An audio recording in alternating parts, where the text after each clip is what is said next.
இந்த எழுத்துக்களை பற்றி சகோதரர் பிஜே அவர்கள் விளக்கம் தரும்போது, இந்த எழுத்துக்கள் இப்படி ஒரு இலக்கியத்தை படைக்கும் போது அதற்கு முன்னால் சில எழுத்துக்களை போடுவது அன்றைய அரபுகளிடம் ஒரு வளமையாக இருந்தது.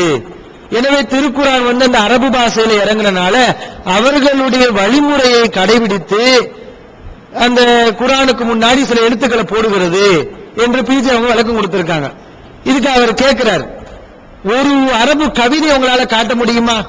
இந்த மாதிரி பொருளை இல்லாம சில வார்த்தைகளை போட்டுவிட்டு ஆரம்பிக்கிற மாதிரி ஒரு அரபு இலக்கியத்தை உங்களால காட்ட முடியுமா? அரபு இலக்கியத்தில் அப்படி இல்லவே இல்லை.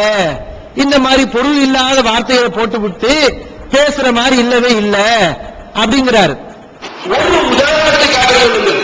அரபு இலக்கணத்திலே இலக்கியத்திலே ரசூலுல்லாஹி ஸல்லல்லாஹு அலைஹி வஸல்லம் அவருடைய காலத்திற்கு முந்தியோ அல்லது அவங்க காலத்துக்கு பிந்தியோ ஏதாவது ஒரு அரபி கவிதை, ஒரு அரபு இலக்கணத்துல, அரபு இலக்கிய புத்தகங்கள்ல ஒரு இலக்கியவாதி இந்த மாதிரி தன்னுடைய அந்த இலக்கியத்தை ஆரம்பிப்பதற்கு முன்னாடி அலிஃப் அல்லது லாம் அல்லது அலிஃப் லாம் அல்லது பா தா தா இந்த மாதிரி கூறிவிட்டு ஆரம்பிச்சாரு ஒரு வார்த்தையை காட்ட சொல்லுங்க. இதுக்கு என்ன காரணம் சொன்னா, அவர் தஃசீர்களை படிக்காததான் காரணம். தபுரின்னு சொன்னாரு பாருங்க, தஃசீர தபுரின்னு. அந்த தஃசீர தபுரியிலே இந்த விளக்கங்கள்லாம் இருக்கு, ஆனா அவர் படிக்கல. இத்துக்கான் இமாம் சுயீத்தி அவங்க எழுதின இத்துக்கான்ல சில அறிஞர்கள் சொல்றது இந்த கருத்தெல்லாம் சொல்கிறார்கள், ஆனா அவர் அதெல்லாம் படிக்கிறது கிடையாது. அறவுரையா படிச்சுட்டு இந்த எங்கேயுமே இல்லைங்கிறது. இத்துக்கான்ல சுயீத்தி இமாம் சொல்கிறார், வக்கது கால அல் காலி அபூபக்கர் இப்னுல் அரபி ஃபி ஃபவாயித் ரஹ்லத்திஹி. அபூபக்கர் இப்னு அரபி என்ற ஒரு அறிஞர் அவர் சொல்றாரா, இன்னைக்கு நம்ம சொல்லக்கூடிய கருத்தை யாரு சொல்றா? எந்த கருத்தை? இந்த எழுத்துக்கள் எல்லாம் அன்றைய மக்களுடைய நடைமுறையில் இருந்தது, இலக்கியங்களை படைக்கும் போது இந்த மாதிரி போட்டார்கள் என்று சொல்றோமே, இந்த விளக்கத்தை நான் மட்டும் சொல்லவில்லை. இத்துக்கானில் அபூபக்கர் இப்னுல் அரபி, அரபியுடைய மகன் அபூபக்கர், அவர் சொல்றார், ஒரு விளக்கத்தை சொல்றார். நாம சொல்லக்கூடிய அந்த விளக்கத்தை சொல்கிறார். மினல் பாத்திலி இல்முல் ஹுரூஃபில் முகத்தஅத்தி ஃபி அவாயிலி சுவரி, சூறாக்களுடைய ஆரம்பத்தில் இருக்கக்கூடிய அந்த தனித்தனியான அந்த எழுத்துக்களை அறிந்து கொள்ள முடியும். அதுக்கு இந்த அர்த்தம் தான், இந்த அர்த்தம் தான் என்று சொல்வது தவறு. அதுக்கு அர்த்தம் இருக்குல்ல, என்ன செய்யக்கூடாது? சொல்லக்கூடாது அப்படின்னு சொல்லிட்டு சொல்றாரு. வல்லதி அகூலு, இதுல பல முரண்பட்ட கருத்துகள் இருக்கிறது. இப்னு ஹஜர் சொல்றாரு, இது சம்பந்தமா இது சம்பந்தமா இந்த குர்ஆனுடைய சூறாக்களுக்கு முன்னாடி வரக்கூடிய அந்த எழுத்துக்களுக்கு சம்பந்தமா 30 கருத்து வேறுபாடுகள் வந்திருக்கிறது, 30 கூற்றுக்கள் சொல்லப்பட்டிருக்கிறது. அப்படி பல வகையான கருத்துக்கள் இதற்கு சொல்லப்பட்டிருக்கிறது. இவர் சொல்றார், வல்லதி அக்குலு, இப்படி பல கருத்துக்கள் இருந்தாலும் இதற்கு நான் சொல்லக்கூடிய விளக்கம் என்ன, என்னுடைய கருத்து என்ன? அன்னஹு லவுலா அன்னல் அரப கானு யஅரிஃபூன அன்னலஹா மதுலூனன் முத்ததாவிலன் அன்ஹும் லகானு அவ்வள மன் அன்கர தாலிக அலன் நபி ஸல்லல்லாஹு அலைஹி வஸல்லம். இந்த நடைமுறை எந்த நடைமுறை? இப்படி சூறாக்களுக்கு முன்னாடி தனித்தனி எழுத்துக்களை போடக்கூடிய ஒரு நடைமுறை அந்த அரபுகளிடத்தில் இல்லாவிட்டால், அது இல்லாமல் இருந்தால், அவருடைய பழக்கத்தில் இல்லாமல் இருந்தால் அவர்கள் முதலில் இதை மறுக்கக்கூடியவர்களாக இருந்திருப்பார்கள். நடைமுறையில் இல்லைன்னு சொன்னா அந்த அரபுகள் என்ன பண்ணிருப்பாங்க? அவங்க தான் மறுத்திருப்பாங்க குர்ஆனை, இதையே சொல்லி மறுத்திருப்பாங்க. என்ன குர்ஆன்ல ஒண்ணுமே தெரியாத எழுத்துக்களை எல்லாம் சொல்லி முகமது பேசுறாருன்னு அவங்க சொல்லி இருப்பாங்க. ஆனால் பல் தலா அலைஹிம் ஹாமீம் ஃபுஸ்ஸிலத், ஆனா நபிகள் நாயகம் ஸல்லல்லாஹு அலைஹி அவர்கள் அந்த மக்களுக்கு, அந்த அரபு மக்களிடத்தில் ஹாமீம் அப்படின்னு ஓதி காட்டினாங்க, ஸ்வாதுங்கிற வசனத்தை ஓதி காட்டினாங்க, இது அல்லாத வசனங்களையும் ஓதி காட்டினாங்க. இது அல்லாத அந்த துண்டு துண்டான எழுத்துக்கள், தனித்தனி எழுத்துக்களை எல்லாம் அந்த அரபுகளிடத்தில் ஓதி காட்டினார்கள். ஃபலம் யுன்கிரு தாலிக, ஆனால் அந்த அரபுகள் இதை மறுக்கவில்லை. ஏன் இப்படி அர்த்தமில்லாத வார்த்தையை சொல்றீங்கன்னு கேட்கல. பல் சர்ரஹு பி தஸ்லீமி லஹு ஃபில் பலாகத்தி வல் ஃபஸாஹத்தி, மாறாக இது இலக்கியம் தான், இது இலக்கியமா தான் இருக்கு அப்படின்னு ஒத்துக்கொண்டார்கள். மா தஷவ்வுஃபிஹிம் இலா அஸரிஹி வ ஹிர்ஸிஹிம் அலா ஸில்லத்தின், வழிகெடுக்கணும், குர்ஆனுக்கு எதிராக பிரச்சாரம் செய்யணும், தப்பான கருத்தை பரப்பணும் என்பது அவர்களுடைய நோக்கமாக இருந்தாலும் கூட இந்த விஷயத்தை அவங்க விமர்சனம் செய்யவில்லை. அர்த்தமே இல்லாத எழுத்துக்களை முகமது போடுகிறார் என்று அவர்கள் பேசவில்லை. ஃபதல்ல, எனவே இந்த அரபு மக்கள் விமர்சனம் செய்யாதது எதை காட்டுகிறது என்றால், அலா அன்னஹு கான அம்ரன் மஅரூஃபன் பைனஹும் லா இன்கார, இப்படி எழுத்துக்களை பயன்படுத்துவது, சூறாக்களுக்கு முன்னாடி எழுதுவதற்கு முன்னாடி எழுத்துக்களை பயன்படுத்துவது அவர்களுக்கு மத்தியில் இருந்த நடைமுறையில் இருந்த ஒரு விஷயமாக இருந்தது. அதுல எதுவும் மறுக்க வேண்டிய அவசியம் இல்லாமல் பழக்கத்தில் உள்ள ஒரு விஷயமாக இருந்தது என்பதை இது காட்டுகிறது என்று அபூபக்கர் இப்னு அரபி சொல்லியிருக்காரு. இதைத்தான் நம்மளும் சொல்றோம். இதைத்தானே குர்ஆன்ல எழுதியிருக்கு. எந்த அரபுகளும் விமர்சனம் செய்யல, ஆனா விமர்சனம் செய்ய துடித்துக் கொண்டிருந்தார்கள். இது அவங்களுடைய நடைமுறையில் இல்லைன்னு சொன்னா முதல் விமர்சனம் பண்ணிருப்பாங்க. அதனால இது அவருடைய நடைமுறை நம்ம எழுதியிருக்கோமா இல்லையா? அதைத்தான் இப்னு அரபி சொல்லியிருக்காரு. அப்ப இப்னு அரபியை நீங்க சும்மா விட்டீங்க. அவங்க அரபி தானே, அவர் அரபு தானே, அரபியில உள்ளவர் இந்த மாதிரி விளக்கம் கொடுத்திருக்காரு இல்லையா? அதையும் புறக்கணிக்கிறீங்க. அப்ப இந்த மாதிரி அவர்கள் ஒரு அடிப்படை இல்லாம அந்த குரோதத்தினால இந்த குர்ஆனை விமர்சனம் செய்து கொண்டிருக்கிறார்கள். இன்னும் ஒரு கேள்வி கேட்டாங்க, ஒரு கவிதையில் அப்படி காட்ட முடியுமா? இந்த மாதிரி அர்த்தமே இல்லாத எழுத்துக்களை போட்டு ஒரு கவிதையை காட்ட முடியுமா? பச்சை பொய் என்று சொன்னார்கள். இவர்கள் சொல்வதுதான் பச்சை பொய். இவர்களுக்கு தெரியவில்லை. இவர்கள் தஃசீர்களை படிக்கல, குர்ஆனை படிக்கல. இவர்களுக்கு தெரியாத காரணத்தினால எங்கேயுமே இல்லைன்னு ஆயிருமா? இருக்கிறது. தஃசீர் தபுரிலேயே சில அறிஞர்கள் சொல்கிறார்கள், இந்த எழுத்துக்கள் என்ன எழுத்துக்கள்? ஹுரூஃபுன் யஸ்தஃப்திஹுல்லாஹு பிஹா கலாமஹு, அல்லாஹ் ஆரம்பிக்கிறதுக்காண்டி இந்த எழுத்துக்களை போடுகிறான். அர்த்தம் கிடையாது, நோக்கம் இருக்கு. என்ன நோக்கம்? ஆரம்பம் அப்படின்னு காட்டுறதுக்காக வேண்டி அல்லாஹ் போடுகிறான் என்று சொல்லிவிட்டு அதற்கு ஒரு ஆதாரத்தையும் சொல்கிறார்கள் சில அறிஞர்கள். நாம சொல்லக்கூடிய கருத்தில் இருக்கக்கூடியவர்கள், ஒரு ஆலிகஃபி கலாமில் அரபி, இப்படி அர்த்தம் இல்லாம ஆரம்பத்தில் இந்த மாதிரி எழுத்துக்களை போடுவது என்பது அரபுடைய கலாமிலே இருந்தது, அரபிகளுடைய பேச்சிலே இருந்தது. என்சுகு ரஜுலு மின்ஹும் அஷார, ஒரு கவியன் பாடி இருக்கிறான். அவன் சொன்னான், பல் வ பல்தத்தின் மல் இன்சு மின் ஆஹாலிஹா வ யகூலு லா பல் மா ஹாஜ ஹஸானன் வ ஷஜ்வன் கத் ஷஜா, அப்படின்னு ஒரு கவிதை. இந்த கவிதையில பல்லுங்கிற வாசம் இருக்கு பாத்தீங்களா? இந்த பல்லுங்கிற வாசத்துக்கு அர்த்தம் கிடையாதுங்கிறாங்க. ஓ பல் என்பது லைசத் மினல் பைத்தி, இது இந்த பாடல்ல உள்ளது கிடையாது. வலாத்து அத்து ஃபி வஸனிஹி, அதனுடைய அமைப்புகள்ல எழுத்துக்கள் ஒன்றா இது கருதப்படாது அப்படின்னு சொல்றாங்க. இதுக்கு அர்த்தமே கிடையாது. ஆனா கவிதைக்கு முன்னாடி பல்லுங்கிற எழுத்த போட்டிருக்காங்க அப்படின்னு சொல்றாங்க. இது கவிதை இருக்கத்தானே செய்யுது. அர்த்தம் இல்லாத எழுத்துக்களை கவிதைகளை போட்டிருக்கத்தானே செய்யறாங்க. ஏன் இது உங்களுடைய கண்ணுக்கு தெரியலையா? அதே தஃசீர்ல தானே இருக்கிறது. இந்த கருத்தை நாங்க சொல்லக்கூடிய இந்த கருத்தை தஃசீர்கள் எழுதியிருக்காங்களா இல்லையா? அதையும் அரபிகள் குறிப்பிட்டு இருக்கிறார்கள். அப்ப இதையெல்லாம் மறைத்து விட்டார்கள். இது சத்தியமா? இது ஆய்வு செய்யக்கூடிய முறையா? இப்படி கொஞ்சத்தை மறைச்சு கொஞ்சத்தை சொன்னா இது உண்மையாயிருமா? மக்களை நியாயமான சிந்தனையுடன் சிந்திக்க வேண்டும். இன்னும் அவர் இன்னொரு சந்தேகத்தை எழுப்புகிறார், ஒரு கேள்வி விமர்சனம் செய்கிறார்.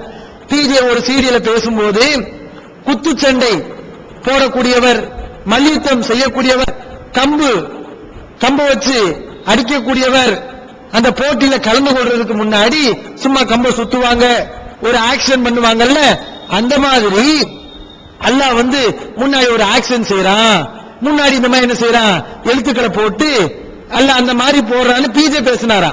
அவர் சொல்றாரு, பிஜே அப்படி பேசினாரு பாருங்க. பிஜே என்ன சொல்ல வர்றாருன்னா, அல்லாஹ் அந்த மாதிரி அவங்கள மாதிரி இந்த கம்பு சுத்துற மாதிரி மல்யுத்தம் செய்யற மாதிரி பாவலா காட்டிட்டு குரான் ஆரம்பிச்சிருக்கான் என்று பிஜே சொல்கிறார். அப்படி விமர்சனம் செய்யறாரு.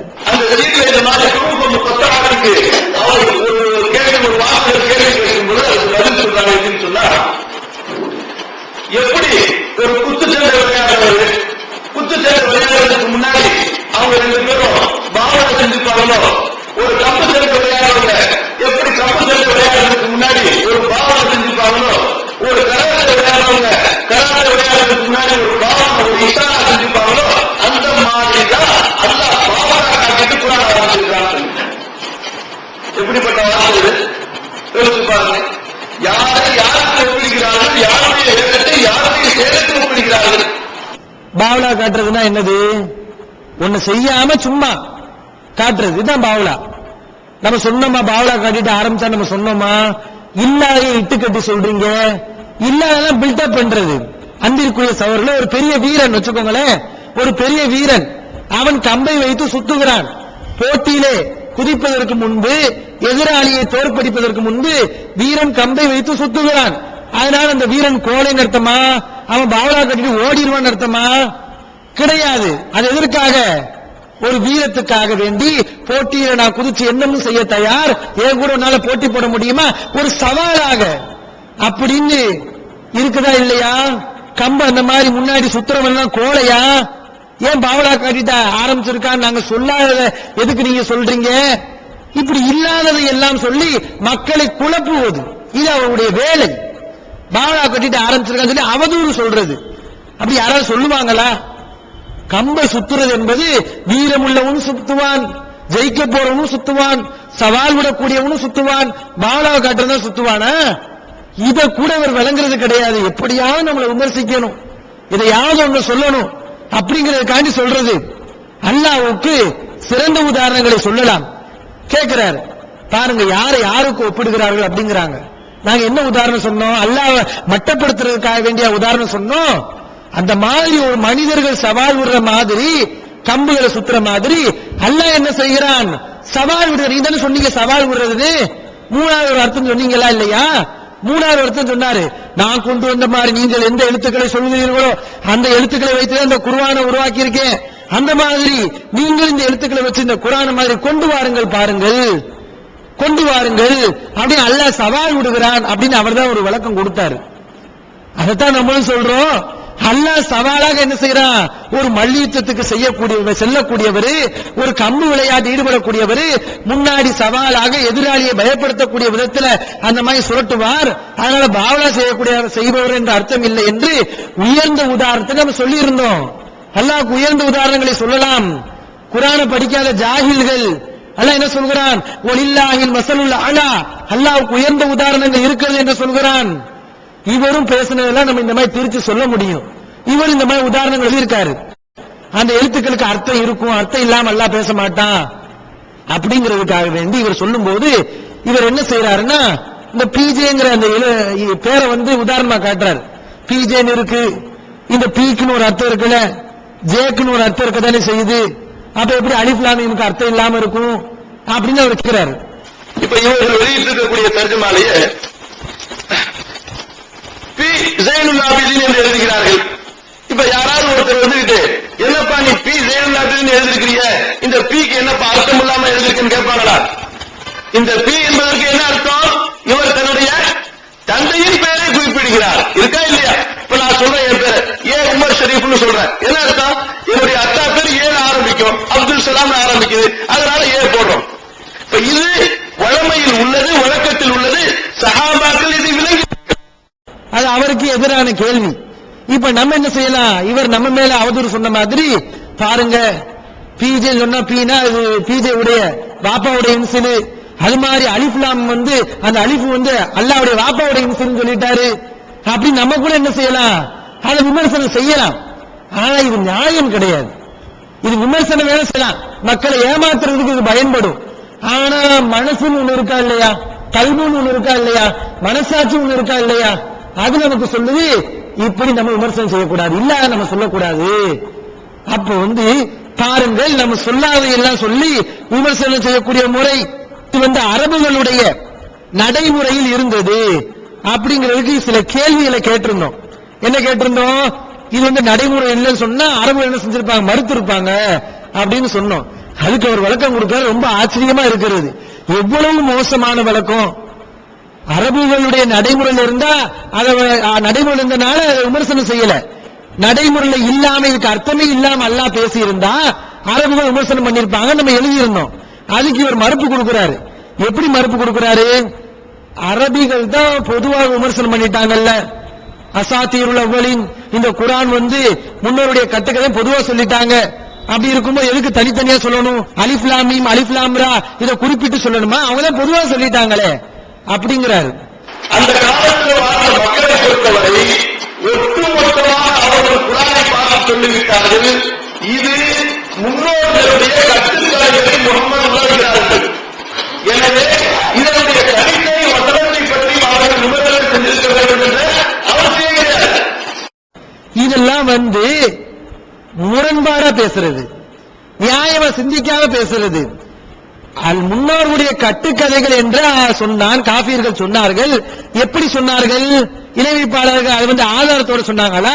அது அவருடைய யூகம், முன்னோருடைய கட்டுக்கதை என்று யூகமாக சொன்னார்கள். ஆனால் இப்படி அர்த்தம் இல்லாமல் அல்லாவுக்கு மட்டும் அர்த்தம் தெரிஞ்சு நமக்கெல்லாம் அர்த்தம் தெரியாம அல்லாஹ் பேசி இருந்தா அந்த அரபுகளுக்கு இதுக்கு சரியான சாக்கு, காரண காரியத்தோடு விமர்சனம் செய்ய ஒரு வாய்ப்பு இருக்கிறது. ஆனா முன்னோருடைய கட்டுக்கதை என்பது அவதூறு, அது ஆதாரம் இல்லாத கூற்று. ஆனால் இவர் பாருங்க அர்த்தம் இல்லாத பேசுறாரு அப்படிங்கறது ஆதாரத்தோட சொல்ல முடியும். ஏன்னா அர்த்தம் இல்லைன்னு சொல்றீங்களே, அல்லாஹ்வுக்கு மட்டும் தான் அர்த்தம் தெரியும், மனுஷங்களுக்கு அர்த்தம் தெரியாது சொல்றீங்க. அப்படி இருந்தால் அந்த காஃபிர் என்ன பண்ணிருப்பாங்க? இதை வாய்ப்பா பயன்படுத்தி கொண்டு அதை சொல்லியிருப்பாங்க. இன்னைக்கு பார்க்கிறோம் எத்தனை விமர்சனம் செய்யக்கூடியவர்கள் பொதுவா அவதூறு சொல்லுவாங்க. ஆனா காரண காரியத்தோட கொலை சொல்ல முடியும் என்று வரும்போது நம்ம தான் பொதுவா சொல்லிட்டோமே இவங்களை பொய்யர்னு அப்படின்னு விட்டுருவாங்களா? அந்த காரண காரியத்தோட கொலை சொல்ல முடியும் சொன்னா அதைத்தான் எடுத்து சொல்லுவாங்க. நான் கேட்கிறேன், ஒரு பிஜே அவங்க எழுதின விளக்கத்துக்கு முஃப்தி உமர் என்ன பண்ணிருக்கணும்? இவர் இந்த விளக்கத்தை சொல்றாரு இல்லையா, இவர் என்ன பண்ணிருக்கணும்? பிஜே அவங்க சொல்றதெல்லாம் தப்பு அப்படின்னு சொல்லியிருக்கணும். ஆனா அவர் அப்படி சொன்னாரா? என்ன பண்ணாரு? எல்லாத்தையும் இவர் என்ன சொல்றாருன்னு எடுத்து போட்டு அது எப்படி தப்புங்கிறத விளக்குனாரா இல்லையா? நான் என்ன செய்யறேன்? முஃப்தி உமர் ஷரீஃப் அவங்க பேசுன எல்லாமே தப்பு, குர்ஆனுக்கு மாற்றமா இருக்கு அப்படின்னு நான் சொல்லி முடிச்சுட்டேன்.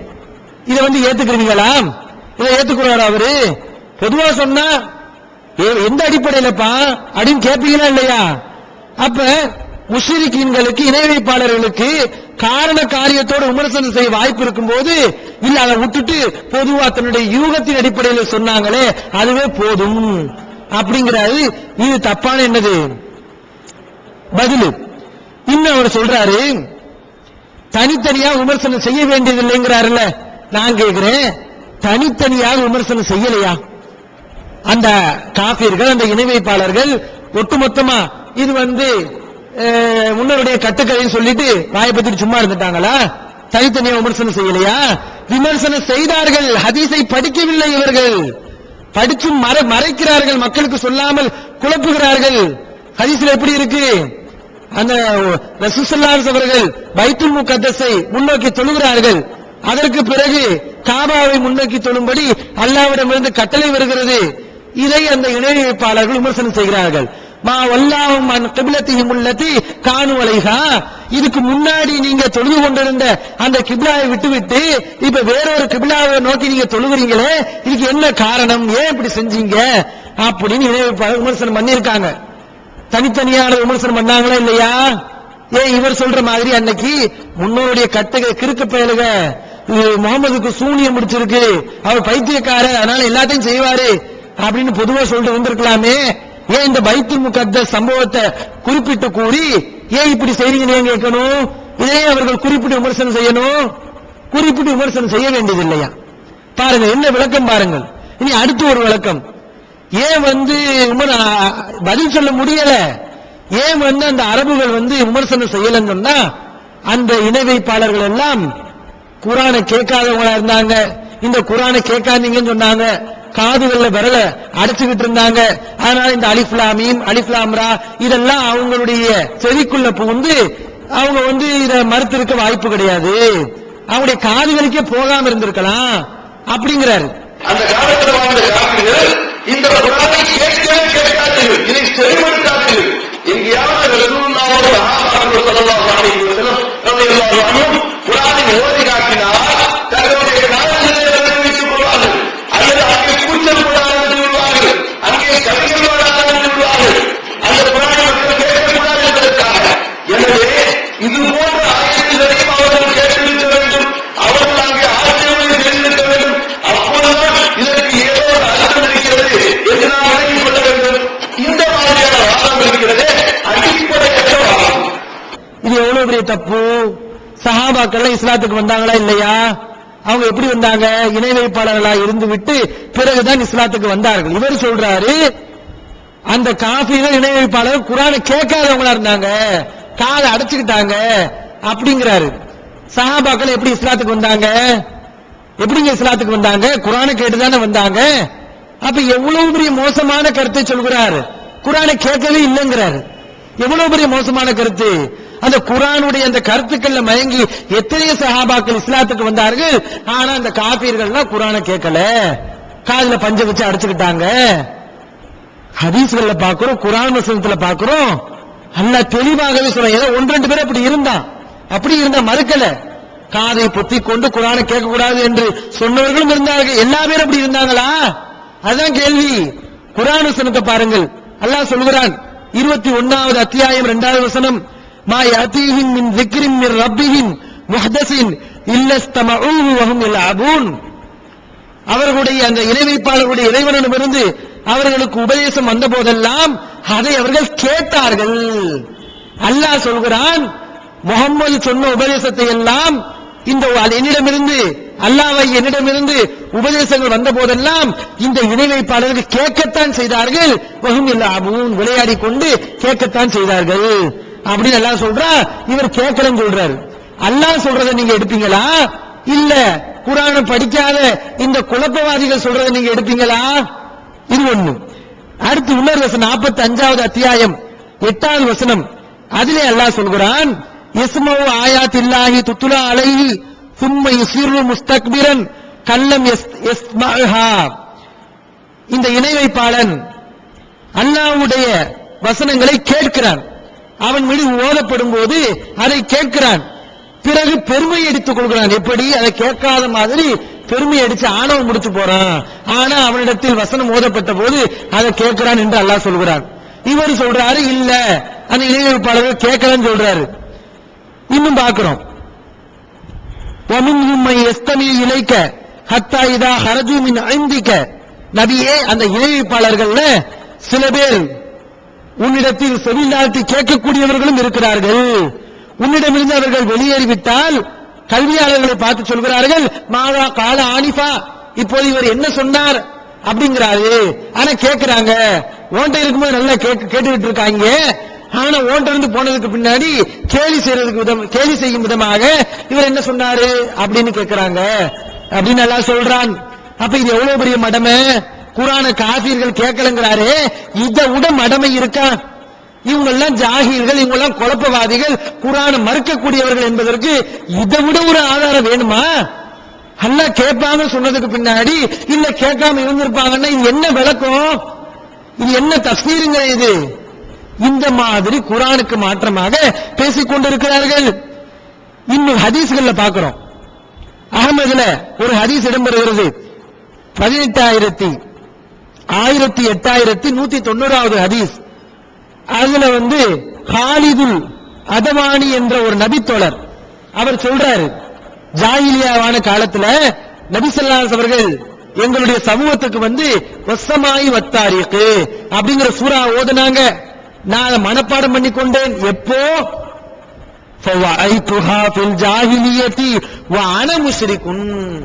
ஒரு சூராவை, வஸ்ஸமாயி வத்தாரிக் என்ற சூராவை அறியாமை காலத்தில் வ அன முஷ்ரிகுன், நான் முஷ்ரிக்காக இணை வைப்பவனாக இருக்கும்போது நபிகள் நான் அதை ஓதுனாங்க. நான் அதை மனப்பாடம் பண்ணினேன். எப்ப மனப்பாடம் பண்ணினேன்? இணை வைப்பவனாக இருக்கும்போது. பாருங்க, ஹதீஸ்ல இருக்கு. இப்ப சொல்லுங்கள், ஹதீஸை படிக்காத ஜாஹில்கள் யார்? இவர்கள் தான் ஹதீஸை படிக்காத ஜாஹில்கள்.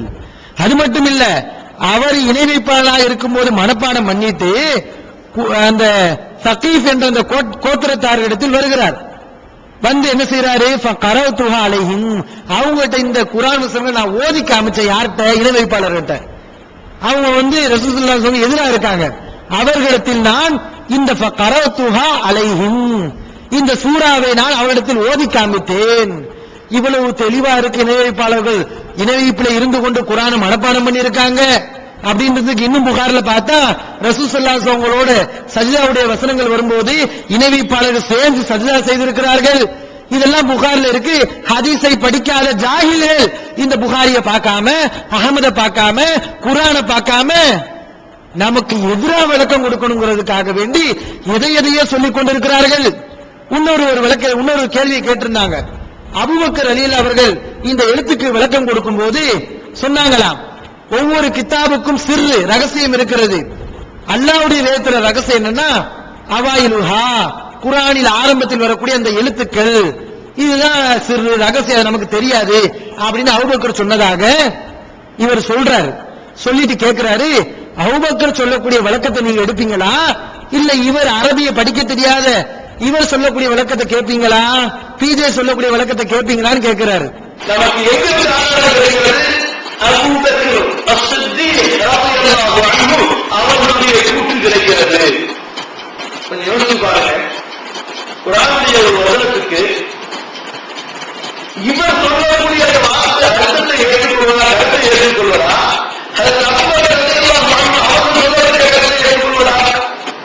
அபூபக்கர் முதல் சொன்னாரா, அதுக்கு எங்க சனது இருக்கிறது, அது ஆதாரம் அறிவிப்பாளர் தொடர்லாம் சரியா இருக்கா, சனதே கிடையாது.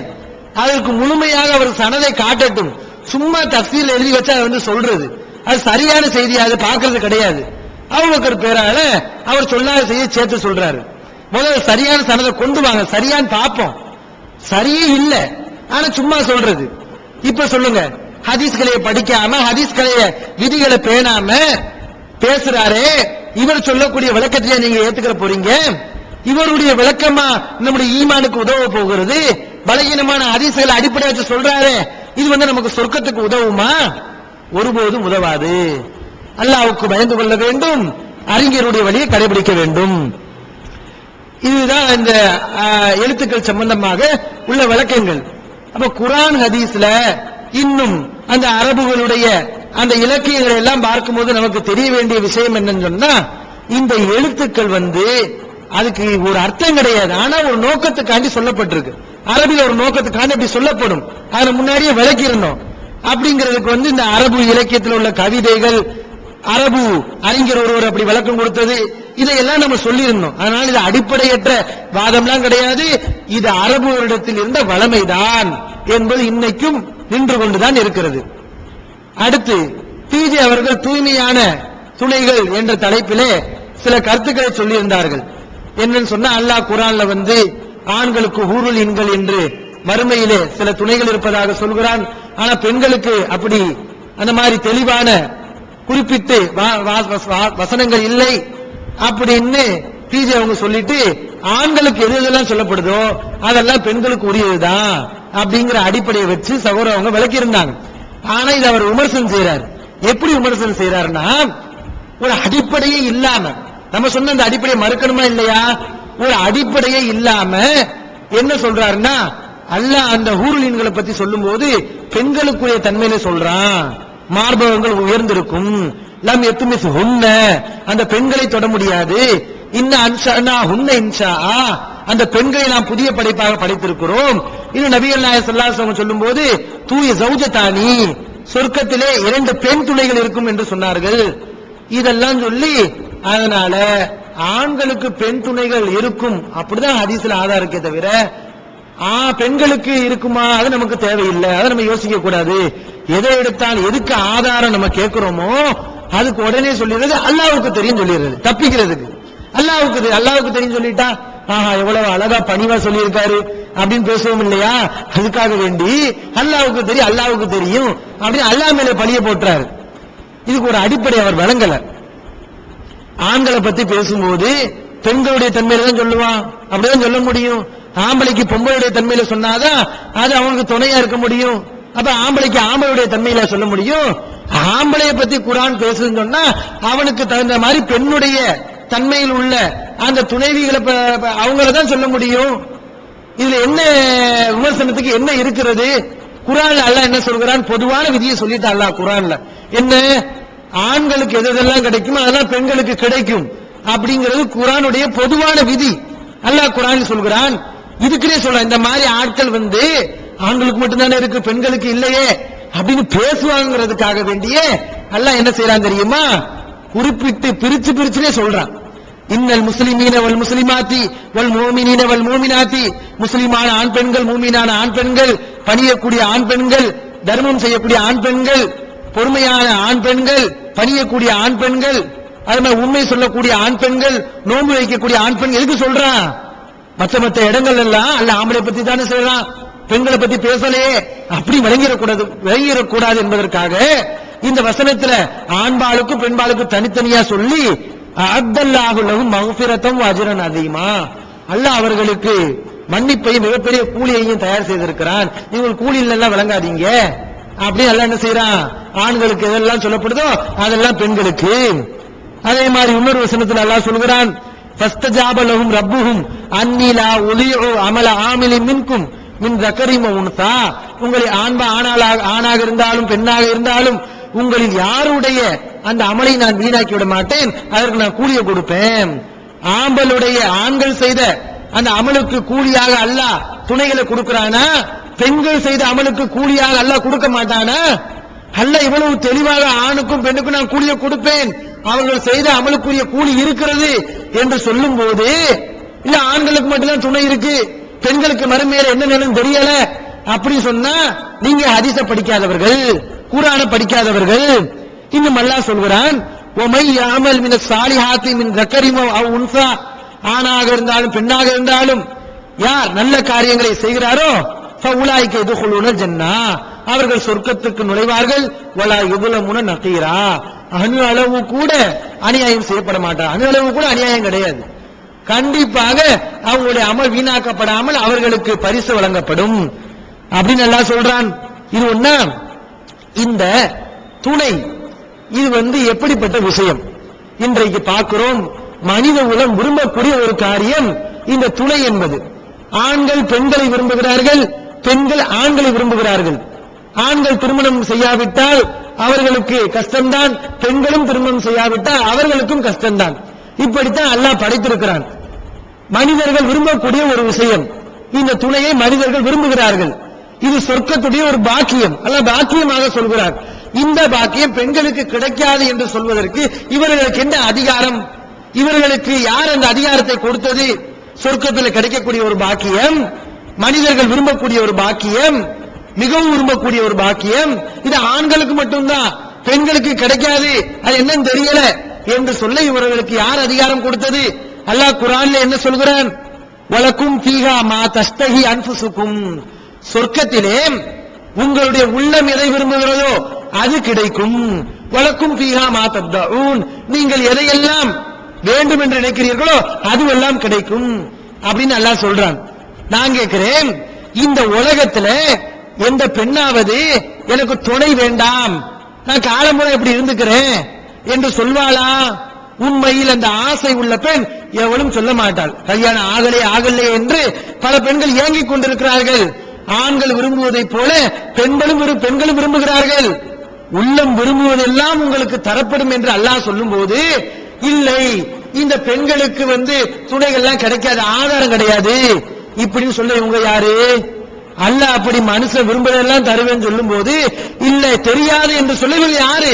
தெரியாதே சொல்லக்கூடாது. அல்லாஹ் சொல்லிட்டான்ல, விரும்புறதை எல்லாம் நான் தருவேன் என்று அல்லாஹ் சொல்லி இருக்கிறான். ஆனால் மனிதர்கள் விரும்பக்கூடிய இது பெண்களுக்கு கிடைக்குமா என்று தெரியவில்லை என்று இவர்கள் சொல்கிறார்கள். அவர் சொல்றாரு, கேட்கிறார், ஹதீஸ்கள்ல ஒரு ஆதாரத்தை கூட காட்ட முடியாது. எப்படி பெண்களுக்கு மறுமையில துணைகள் உண்டு என்று ஹதீஸ்ல ஒரு ஆதாரத்தை கூட காட்ட முடியாது அப்படின்னு கேட்கிற. ஏன் காட்ட முடியாது? குர்ஆனை நீங்க எடுத்துக்கொண்டீர்கள் சொன்னால் எத்தனை இடங்களில் அல்லாஹ் குறிப்பிடுகிறாரோ எல்லா இடங்களிலுமே சொர்க்கத்தில் சொல்லப்படக்கூடிய பெண்களை பொறுத்ததும் சொர்க்கத்தில் சொல்லப்படக்கூடிய துணை இருக்கிறார்களா, இதை பொறுத்தவரை பெண்கள் என்றே அல்லாஹ் குறிப்பிடுகிறார். குர்ஆனுடைய எந்த ஒரு வசனத்திலிருந்தும் எப்படி ஆண்களுக்கு துணை இருக்கிறதோ அது போன்று பெண்களுக்கு துணை இருக்கிறது என்று நிரூபிக்க முடியாது. அது மட்டுமல்லாமல் ஹதீஸ்களை நிரூபிக்க முடியாது. ஹதீஸ்களை கொஞ்சம் சொல்லி கொஞ்சத்தை மறைக்கக்கூடிய ஆட்கள் நீங்கள், அதனால உங்க கையில இருந்து வராது, உங்க வாயில இருந்து வராது. ஆனா ஹதீஸ்கள்ல இருக்கிறது. எப்படி இருக்கிறது? இவர் சொன்ன ஹதீஸ்ல இருக்கு.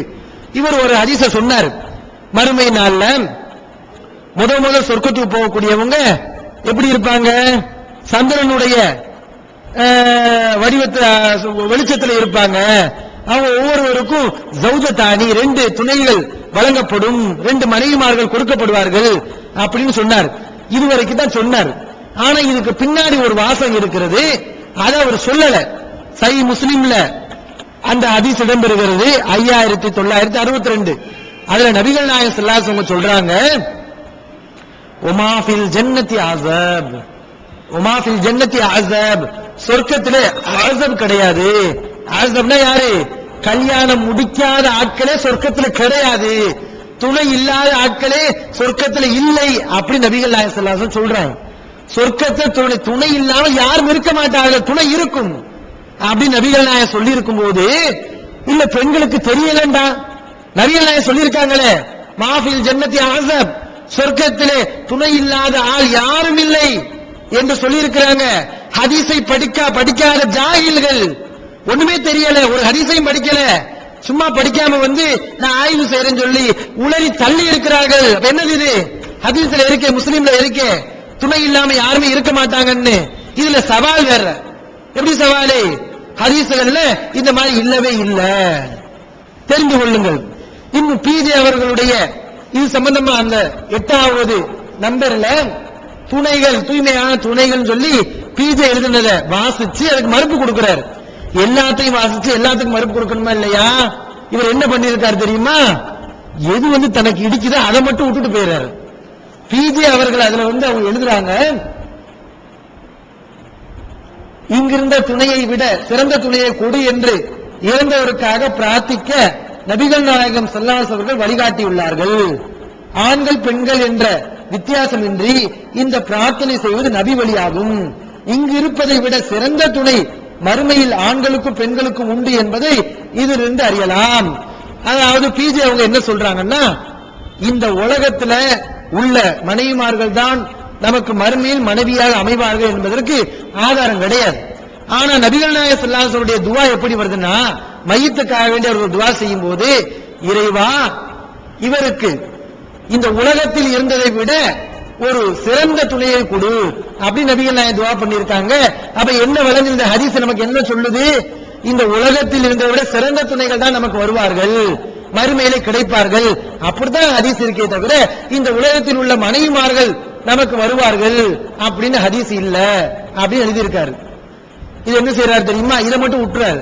இந்த பிரார்த்தனையின் போது நபிகள் நாயகம் கற்றுக் கொடுத்த அந்த துவாவை பிஜே அவங்க மென்ஷன் பண்றாங்க பாத்தீங்களா, அதுக்கு அவர் பதில் சொல்லாம வேற எதுக்கு தாவுறாரு. என்ன சொல்றாருன்னா, இவர் பிஜே உங்களுக்கு ஹதீஸ பத்தி அறிவு இல்லாத காரணத்தினாலதான் இவர் அப்படி பேசியிருக்காரு. அதுக்கு முன்னாடி ஒரு விஷயத்தை சொல்லிக்கிறேன். அதாவது இந்த உலகத்தில் இருக்கக்கூடிய ஆண்களுக்கு எப்படி துணைகள் மறுமையிலே கிடைக்கிறதோ அது மாதிரி பெண்களுக்கும் கிடைக்கும் அப்படின்னு நம்ம சொல்லிக் கொண்டிருக்கிறோம். இந்த விளக்கத்தை இந்த அசுத்தமானவர்களை தவிர வேற யாரும் சொல்ல மாட்டார்கள் அப்படிங்கிற இவங்க தான் சொல்றாங்க, வேற யாரும் இந்த விளக்கத்தை சொல்லலங்கிறாரு. இந்த விஷயத்தில் நீங்கள் தெரிந்து கொள்ள வேண்டும். இந்த கருத்து இருக்கிறது, இந்த கருத்தை குர்ஆனில் ஆதாரமாக கிடையாது, சஹீஹான ஹதீஸ்களிலும் ஆதாரமாக கிடையாது. இது போன்ற ஒரு தீய சிந்தனையை, அசுத்தமான சிந்தனையை இந்த மார்க்கத்தில் இவர்களை தெரிவிப்பதற்கு முன்பு யாரும் புரிந்து எடுக்கிறார். இது பொய்யிலும் பொய், பச்சை பொய். எப்படிப்பட்ட பொய்?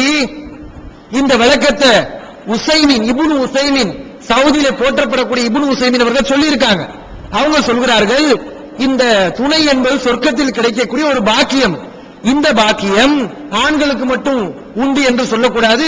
இன்னமா ஹுவ லிதுக்குரி வல்லினாசி, இது ஆண்களுக்கும் பெண்களுக்கும் உரியதுதான் அப்படி இப்னு உசைமின் சொல்லியிருக்காரு. இவங்க இப்னு உசைமினை பார்த்து இவர் அசுத்தமான சிந்தனை உள்ளவர் என்று சொல்ல தயாரா? நீ அடுத்து சொல்ல வேண்டும், இல்ல அதனால் இவர்கள் பொய்யர்கள். இந்த உலகத்தில் உள்ள கணவன்மார்கள் தான் மறுமையிலேயும் கணவனாக வருவார்கள். இந்த உலகத்தில் நமக்கு யார் நமக்கு மனைவிமார்களா இருந்தார்களோ அவர்கள் தான் நமக்கு மறுமையிலேயும் துணைவிகளாக வருவார்கள் என்ற கருத்தை சொன்னால் சில சிக்கல்கள் வரும் அப்படின்னு பிஜே அவர்கள் குறிப்பிட்டிருந்தார்கள். ஒரு மனைவிக்கு பல கணவன்கள் இருந்திருந்தால் அந்த மனைவி எந்த கணவனுடன் சேர்க்கப்படுவாள்? கணவன் கெட்டவனாக இருந்தால், இந்த உலகத்தில் கெட்டவனாக இருந்தால் அந்த கெட்டவன் கணவனுடைய அந்த மனைவி சேர்க்கப்படுவாளா? இந்த மாதிரி சில சிக்கல்கள் இருக்கிறது. அதனால இந்த உலகத்தில் உள்ள துணைகள் தான் மறுமையில் கிடைக்கும் என்றெல்லாம் நம்மளால சொல்ல முடியாது என்று பிஜே அவர்கள் குறிப்பிட்டிருந்தார்கள். இதற்கு சகோதரர் அவர் ஒரு பதிலை சொல்கிறார். பிஜே அவங்களுக்கு ஹதீஸ பத்தி அறிவு இல்லாத காரணத்தினாலதான் இந்த கேள்வி கேட்கிறாங்க. ஒரு பெண்ணுக்கு பல கணவன்கள் இருந்தால் கடைசி கணவனோடு அந்த பெண் சேர்க்கப்படுவாள் என்று ஹதீஸ்கள்ல இருக்குன்னு சொல்றாங்க. அவங்களுடைய மனைவி மட்டும்தான் உண்டு. நம்ம மனைவிமார்கள் நமக்கு கிடைக்க மாட்டாங்க. அவங்களுக்கு தெரியாத அவங்க இருப்பாங்க தவிர நமக்கு கொண்டு என்று சொல்கிறார்கள். இப்ப இவர்களுக்கு ஹதீஸினுடைய எய்மை இல்லாத காரணத்தால், ஹதீஸை பற்றி உண்டான கட்சிகாரம் இல்லாத காரணத்தால் இப்படிப்பட்ட உணர்வுகளை உணர்கிறார்கள். அதுக்கு சில செய்திகள் அவங்க எடுத்து காட்டுறாங்க. அல் மரத்துலி ஆகிரி அஸ்வாஜிஹா, மனைவி பெண் அவளுடைய கணவன்மார்கள்ல யார் கடைசி கணவனாக அவளுக்கு இருந்தாலோ அவருடன் அவள் சேர்க்கப்படுவாள் அப்படிங்கிற சில ஹதீஸ்களை எடுத்து காட்டி, இப்படி ஹதீஸ்ல இருக்கதான் செய்யுது, ஹதீஸை இவங்க படிக்காதனால தான் இந்த மாதிரி கேள்வி கேட்கிறாங்க அப்படின்னு கேட்டார். ஹதீஸ் படிக்காமல இருக்கல, படிக்கதான் செஞ்சிருக்கோம். இப்படி ஒரு ஹதீஸ் இருக்குன்னு தெரியும், ஆனா சையா இருக்கணுமே, சஹீஹா இல்ல, பலகீனமான செய்தியாக இருக்கிறது. இந்த ஹதீஸ் தொடர்பாக அப்பாஸ் பின் சாலி என்பவர் இடம்பெறுகிறார். இவருக்கு தர்ஜீம் யாரு என்னன்னு தெரியல. இஸ்மாயில் பின் ஜுராரா, இவரை யார் நல்லவரும் சொன்னாங்க அது தெரியல. அது மாதிரி சில அபு தர்தா உம்மு தர்தாவுடைய சம்பவங்கள், ஹுதைஃபா ரலியல்லாஹுடைய சம்பவங்கள் அதெல்லாம் சொன்னாங்க, சஹாபாக்களுடைய கூற்றுக்களாக சொன்னாங்க. அதுவும் பலகீனமாகத்தான் இருக்கிறது. இவங்க இது சம்பந்தமாக சொன்ன எந்த செய்தியும் சரி கிடையாது. அபூபக்கர் இப்னு அபி மரியம் அப்படிங்கிறவர் வர்றாரு. இந்த மாதிரி இது சம்பந்தமாக வரக்கூடிய எல்லா ஹதீஸ்களும் பலகீனமாக இருக்கிறது. அவ பலகீனமாக இருக்கும்போது ஒரு பெண்ணுக்கு பல கணவன் இருந்தால் கடைசி கணவனுடன் சேர்க்கப்படுவாள் என்று எப்படி சொல்ல முடியும்? அதனாலதான் நம்ம கேள்வி எழுப்பியிருந்தோம், பல கணவன்கள் இருந்தால் எந்த கணவனுடன் சேர்க்கப்படுவாள் தெரியுமா? நமக்கு தெரியாது. அதனால் இந்த உலகத்தில் உள்ள துணைகள் தான் மறுமையில் அமைவார்கள் என்று சொன்னால் சில பிரச்சனைகள் வரும் என்று பிஜே அவர்கள் குறிப்பிட்டிருந்தார்கள். இந்த ஹதீஸ் தெரியலன்னு சொல்ல தெரியும், பலகீனமான செய்தி. இப்படி பலகீனமான செய்திகளை ஆதாரமாக வைத்து அவர் ஆய்வை உருவாக்கி இருக்கிறார். அந்த கருத்துக்களை மக்களிடத்தில் சொல்லி குழப்பி இருக்கிறார். மக்கள் இந்த விஷயத்தில் விழிப்புணர்வுடன் இருக்க வேண்டும், சத்திய கருத்துக்களை பின்பற்ற வேண்டும். எல்லாம் வல்ல இறைவன் நம் அனைவருக்கும் நேர்வழி காட்ட போதுமானவன். அஸ்ஸலாமு அலைக்கும்.